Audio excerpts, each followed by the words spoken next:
За та бүхэндээ энэ өдрийн мэндийг хүргэе. За Америк нэгдсэн улсын бондын хөтөлбөр Монгол улсад хэрэгжиж байгаа.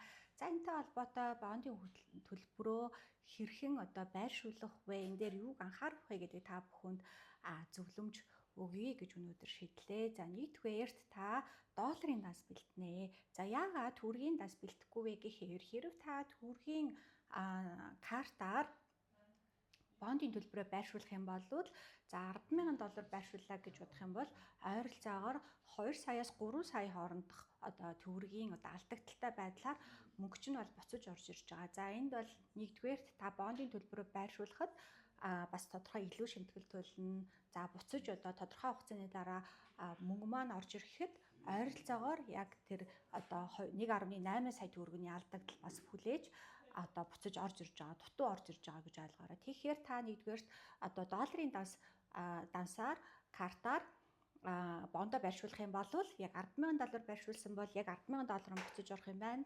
$5,000 байршуулах юм бол яг $5,000 маань бүрэн ямар нэгэн шимтгэлгүйгээр буцаж орж ирж байгаа гэдгийг нэгдүгээрт хэлье гэж бодож байна. За хоёрдугаарт та бүхэн бондоо байршуулахаас өмнө олон улсынхаа картынхаа лимитийг өсгөөрэй. За олон улсын картны лимит дээр бол маш их алдаа гарч байгаа.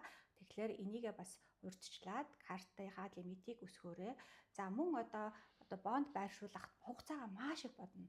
За маш их хүмүүс ерөөхдөө хамгийн сүүлийн өдрөнд орж ирж ийн гэтэл бас картны лимит гэдэг маш олон алдаа гараад хугацаа сунж байгаа. Энтэй холбоотой хэрв таны бас хугацаа маань 30 хоногтой багтахгүй байх эрсдлүүд маш их бас тохиолдол бас гарч болзошгүй. Тийм учраас цагийн битгий хамгийн сүүлийн өдөр ер нь тулгаж бондын төлбөрөөр байршуулаарай гэж зөвлөе. За мөн хизээ миний төлбөр буцааж орж ирэх вэ гэж буцаж орж ирэх вэ гэж асууж байгаа. Тэгэхээр ерөөхдөө бас яг хүүний харилцан адилгүй зарим нь 7 хоноод орж байна.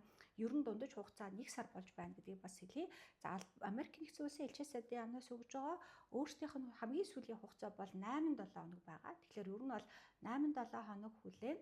Гэхдээ ер нь дундаж буцаж орж ирж байгаа хугацаа 1 сар байгаа шүү. Тэгээд та бүхэндээ бас амжилт хүсье. Ямар нэгэн бондын төлбөрөө байршуулж чадахгүй байх юм бол бидэнтэй холбогдоорой.